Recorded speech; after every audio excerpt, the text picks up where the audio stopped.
Selamat sore semuanya, salam kenal ya yang baru bergabung. Saya Yudi Hartanto dari Cipta Aliansi Edukasi. Saya profesinya peliterapis dan eh, Cipta Aliansi Edukasi adalah lembaga pelatihan profesi untuk orang tua, guru dan para profesional ya. Nah, kita fokus hari ini untuk webinar sebenarnya santai ya, sambil bincang-bincang kita bisa belajar, kita juga bisa tanya jawab. Nah, dengan topik play terapi di sekolah, ada subtitlenya nih, dahsyatnya manfaat praktik play terapi di sekolah bagi murid, guru, dan orang tua. Nah, kenapa kita mengundang teman-teman, Bapak Ibu sekalian untuk bisa join? Karena kita merasa ini sangat bermanfaat. Pembicara atau yang menjadi narasumber hari ini adalah Bu Vidya D. Paramita, ya, founder filosofi Montessori Indonesia, yang juga sedang mengambil pendidikan postgraduate diploma in play therapy untuk menjadi seorang play therapist. Beliau juga direktur akademis Cipta Anak Ceria. Benar ya, Bu ya? Kayak gitu ya. Betul. Oke. Alasan kenapa kita membuat webinar ini, walaupun mungkin hanya singkat ya, tetapi tujuannya untuk kita bisa melihat pentingnya ketika anak mendapatkan pendidikan di sekolah, anak juga mendapatkan support untuk emosinya sehat, punya kesehatan mental ya yang baik. Nah, jadi itu kayak eh, menyeimbangkan ya, anak di satu sisi dituntut untuk punya akademik ya yang baik, nilai berprestasi ya untuk belajar dengan serius, tapi anak juga bisa enjoy, menikmati ya karena mereka mendapatkan support secara emosi dan mentalnya. Ya, saya percaya dengan waktu yang terbatas kita bisa belajar bersama-sama dan ini bisa bermanfaat untuk kita semua. Halo Bu Vidya, nah, boleh Ibu tambahkan ya sebagai perkenalan ya dari yang saya berikan Pak di awal. Yudi, terima kasih banyak. Saya sudah diajak, diundang untuk ngobrol-ngobrol santai hari ini.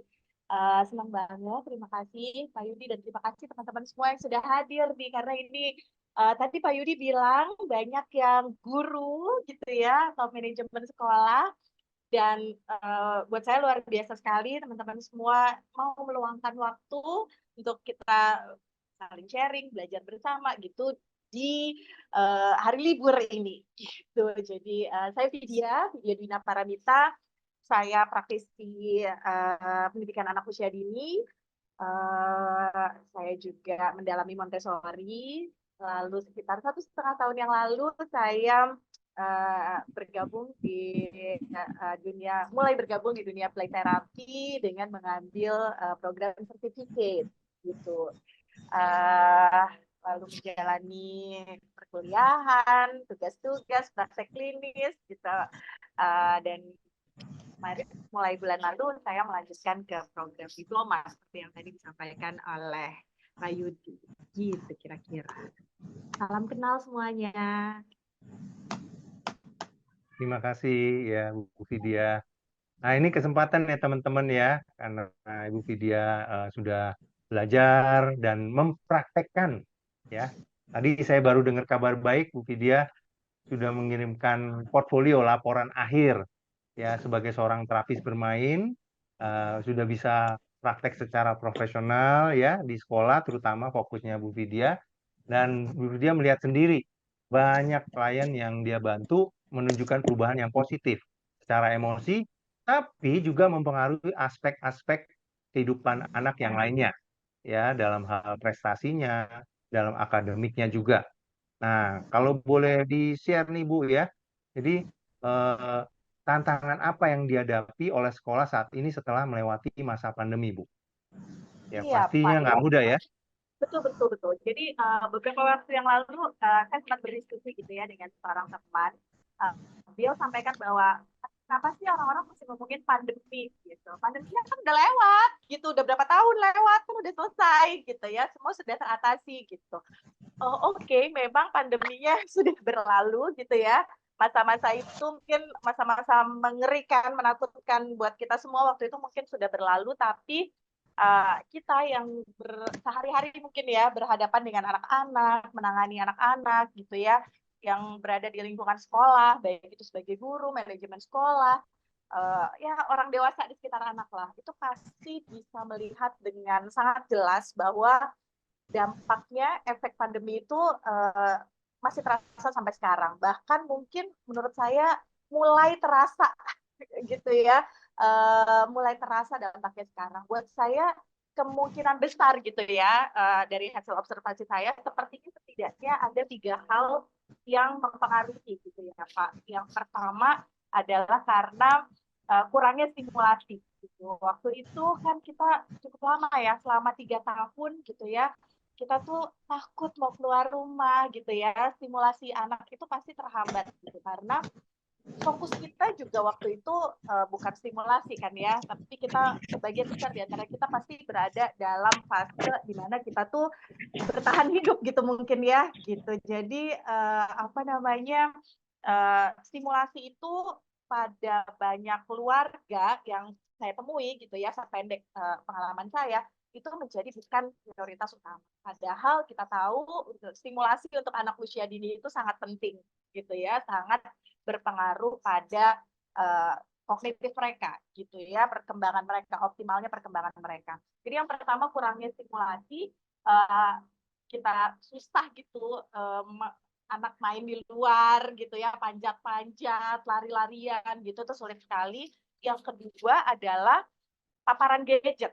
Jadi kalau anaknya nggak distimulasi gitu ya, lalu ngapain anaknya di rumah gitu. Waktu itu semuanya online gitu, akhirnya jadi terpapar gadget secara berlebihan gitu ya.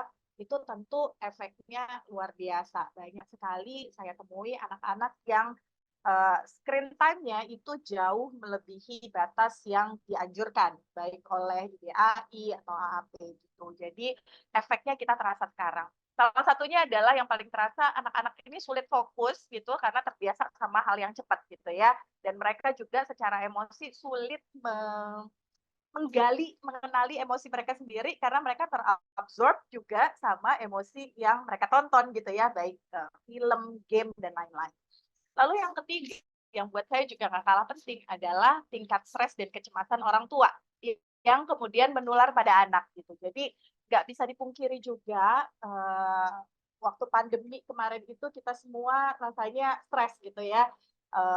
Kita mengalami hal-hal yang luar biasa, lalu perubahan terjadi begitu cepat, kita ada di situasi yang kita juga nggak tahu harus gimana, harus ngapain gitu ya, semuanya serba tidak pasti. Lalu rasanya tuh waktu itu sosial media tuh dipenuhi dengan kabar duka, kabar baru, semua tuh penuh perubahan gitu.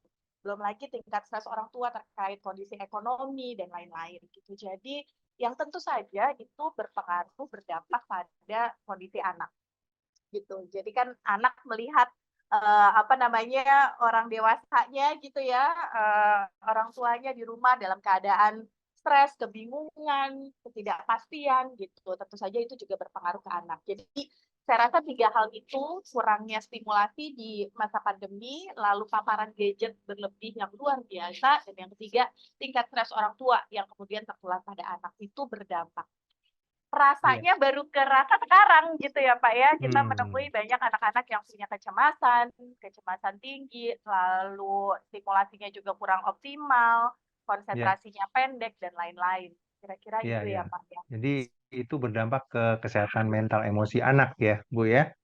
Jadi Ya, ya. kesehatan anak tidak bisa kita pungkiri ya, perlu diperhatikan. Kalau stres semakin meningkat, ya, terus hubungan dengan orang tua jadi lebih jauh, ya, itu mempengaruhi kesejahteraan anak, ya. Nah, sekarang pertanyaan berikutnya, Bu. Ya, Kan kita mau support anak tentunya ya. Kalau kita tahu ada problem, ya, kita tidak mau diam saja. Nah, dengan Ibu belajar play terapi, apa hal yang menjadi nilai tambah bila play terapi dilakukan di sekolah dan mendukung sekolah ya dalam mendidik ini. Iya.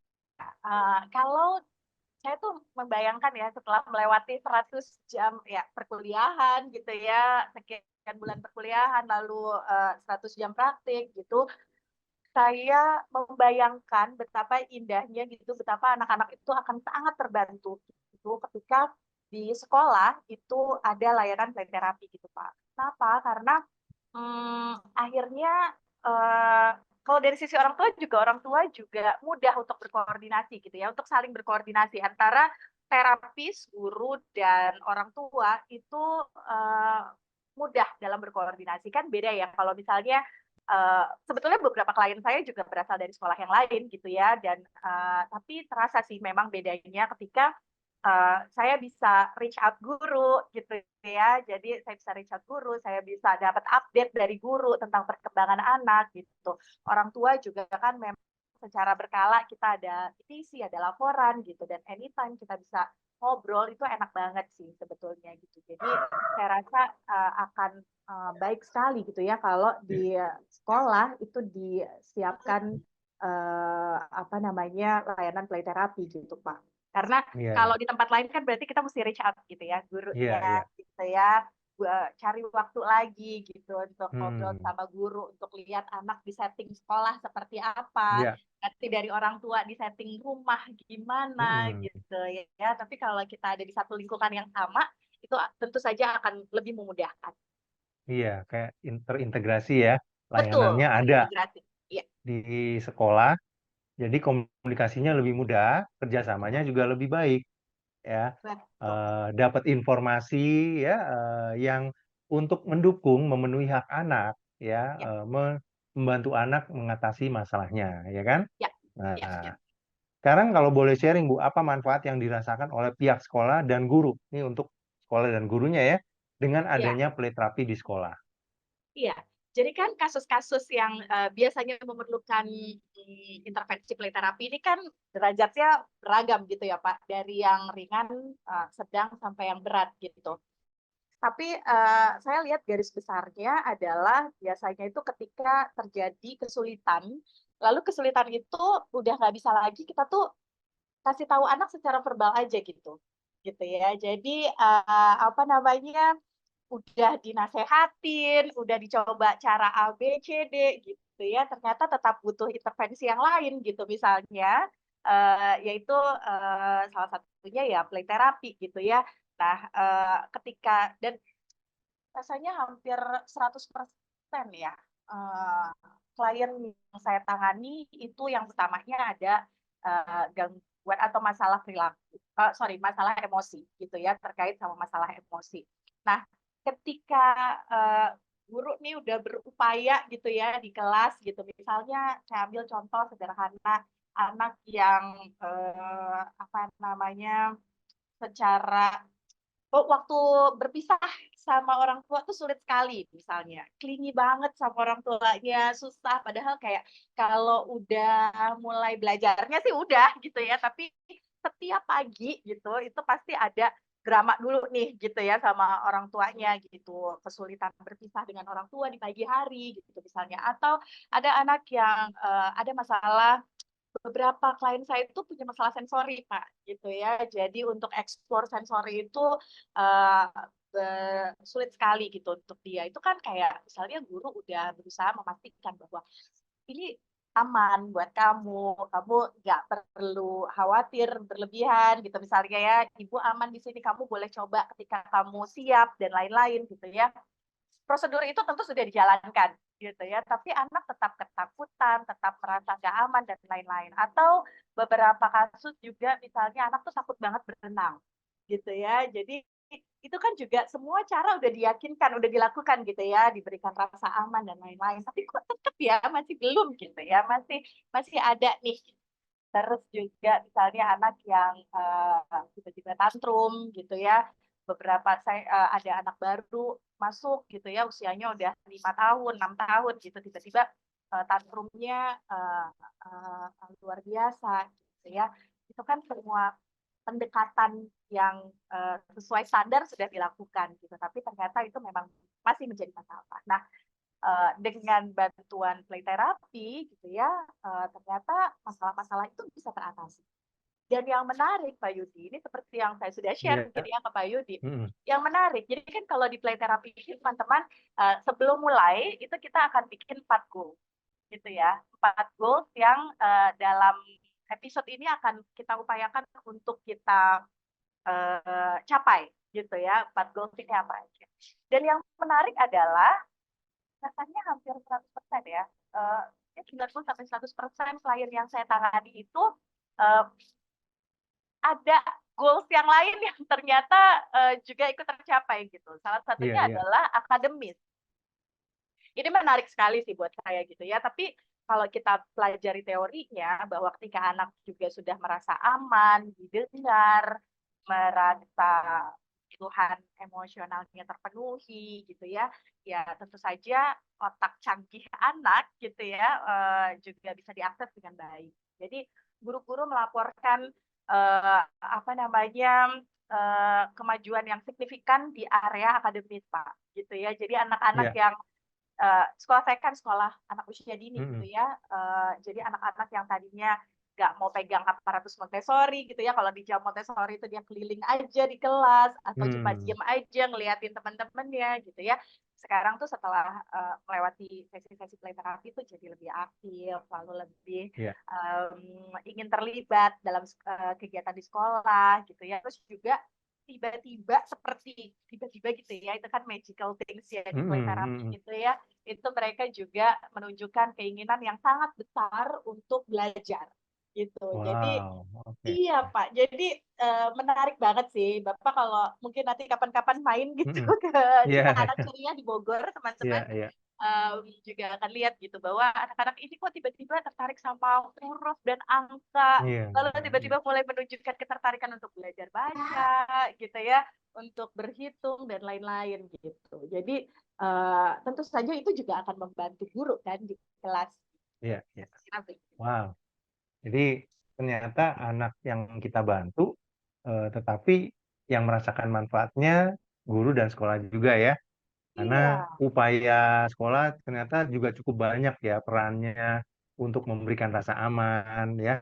Tapi dengan adanya pelita, tapi lebih lagi ya, itu betul, kayak memunculkan apa yang anak mungkin selama ini nggak tunjukkan ya, potensinya, kreativitasnya ya, resiliensinya ya, betul, mulai betul. semakin meningkat ya, menghadapi masalah tidak jadi gampang putus asa dan menyerah ya, tapi mau berusaha, mau belajar, ya itu kan resiliensi yang muncul ya. Nah, sekarang kalau manfaatnya yang dirasakan oleh orang tua apa, Bu? Jadi setelah Ibu mungkin review ya, setelah mungkin ketemu orang tua dengan adanya Iya, play therapy di sekolah. ya, yang sebetulnya tadi ya selain juga karena apa namanya bisa terintegrasi gitu ya, koordinasi dengan guru dan terapis juga jadi lebih mudah. Juga selain itu juga tentu saja efisiensi waktu ya Pak. Gitu. Hmm, Jadi karena kan anak-anak ini kan kadang acaranya banyak banget ya Pak ya gitu ya. iya, iya. Jadi apa namanya cukup banyak gitu kegiatannya. Nah kalau memang kita bisa menyediakan layanan play therapy di sekolah gitu, tentu saja efisiensi waktunya juga akan didapatkan gitu. Sebetulnya bukan cuma Hmm, buat orang tua kan jelas ya jadi nggak perlu nganter sana sini gitu ya. iya, Tapi juga apa namanya buat anak juga jadi nggak terlalu melelahkan gitu misalnya. iya, Jadi kayak iya, ada iya. beberapa klien saya yang mungkin masuknya siang gitu, nah paginya main dulu gitu ya, play therapy dulu. Oke, Habis iya, itu iya. kan bisa langsung lanjut gitu atau sebaliknya. Itu yang pertama efisiensi dan tadi kan ya terintegrasi koordinasinya lebih mudah gitu. Yang berikutnya juga apa tadi efisiensi waktu gitu dan yang ketiga mungkin sudah eh, suasananya gitu ya terapisnya juga sudah dikenal gitu ya jadi lebih nyaman juga mungkin buat anak gitu ya buat orang Hmm, tua ya, juga gitu. Jadi udah tahu nih bahwa ini kan satu value gitu iya, maksudnya semuanya udah dalam satu institusi yang sama gitu iya, ya iya, iya, ya iya. gitu jadi um, Trustnya juga udah ada ya, Bu ya, orang tua betul dengan sekolah ya. Apalagi ini layanan yang diberikan oleh sekolah ya. Beda ya. Betul. Iya. Memang layanan terapi kan ada di klinik ya kan, Oh, iya, tapi iya. ini di sekolah langsung ya. Iya, Kayak iya, iya. gitu. Oke. Nah, teman-teman, dari sharing-sharing bincang-bincang santai, kita sudah mendengarkan langsung dari Bu Vidya. Baik, itu saja dari kami. Thank you Oke, semuanya. thank you teman-teman. Terima kasih Kak Wisnu Ya. ya. Ya, terima Mudah-mudahan kasih Yo. bermanfaat. semuanya. Dadah. Ya. Dah. Dadah.